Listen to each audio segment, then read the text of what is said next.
ചിലർ യാന്ത്രികമായി തന്നെ 2 മണി അല്ലെങ്കിൽ 3 മണിക്ക് സ്ഥിരമായിട്ട് ഉണരാറുണ്ട്. ഇതിന്റെ കാരണം എന്തെന്നാൽ നമ്മുടെ സ്ട്രെസ് ഹോർമോണായ കോർട്ടിസോളിന്റെ അളവ് കൂടുതലായി ഉൽപ്പാദിപ്പിക്കുന്ന സമയമാണ് പുലർച്ചെ 2നും 3നും ഇടയിലുള്ള സമയം. നമ്മുടെ പകൽ സമയങ്ങളിൽ ഇതിന്റെ അളവ് വളരെ കുറവായിരിക്കും. അതിനാൽ തന്നെ ഈ പുലർച്ചെ ഇതിന്റെ അളവ് കൂടുന്ന സമയത്ത് നമുക്ക് ഉറക്കം നഷ്ടപ്പെടുന്നു. വളരെയധികം സ്ട്രെസ്സോ ആൻസൈറ്റിയോ ഉള്ളവരിൽ ഇതിന്റെ ഉൽപാദനം വളരെ അധികമായിരിക്കും.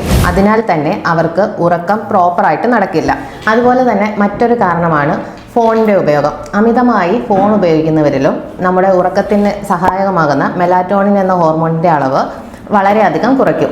ഇതും നമ്മുടെ ഉറക്കം നഷ്ടപ്പെടുവാനുള്ള ഒരു പ്രധാന കാരണമാണ്. അതുപോലെ തന്നെ മറ്റൊരു കാരണമാണ് നമ്മുടെ രക്തത്തിലെ ഗ്ലൂക്കോസിന്റെ അളവ്. രക്തത്തിന്റെ ഗ്ലൂക്കോസിന്റെ അളവ് കൂടുന്നതും നമ്മുടെ ഉറക്കം നഷ്ടപ്പെടുന്നതിന് ഒരു കാരണമാകുന്നു. ഇതിനുള്ള പരിഹാരം എന്തെന്നാൽ, ഉറങ്ങുന്നതിന് മുമ്പ് നമ്മൾ രാത്രി സമയങ്ങളിൽ അമിതമായി ഉപയോഗിക്കുന്ന എണ്ണയിൽ പൊരിച്ച ആഹാരങ്ങൾ അല്ലെങ്കിൽ വറുത്തതോ മൊരിച്ചതുമായിട്ടുള്ള ആഹാരങ്ങൾ, ഇതും നമ്മുടെ ഉറക്കത്തിനെ കാര്യമായി ബാധിക്കും. കൃത്യം 2 മണിക്കൂർ മുമ്പ് തന്നെ ആഹാരം കഴിക്കാൻ ശ്രദ്ധിക്കുക. നന്നായിട്ട് വെള്ളം കുടിക്കുക. സ്ട്രെസ്സോ ടെൻഷനോ ഉണ്ടാക്കുന്ന കാര്യങ്ങൾ ചിന്തിക്കാതെ തന്നെ കിടന്നുറങ്ങാൻ ശ്രമിക്കുക.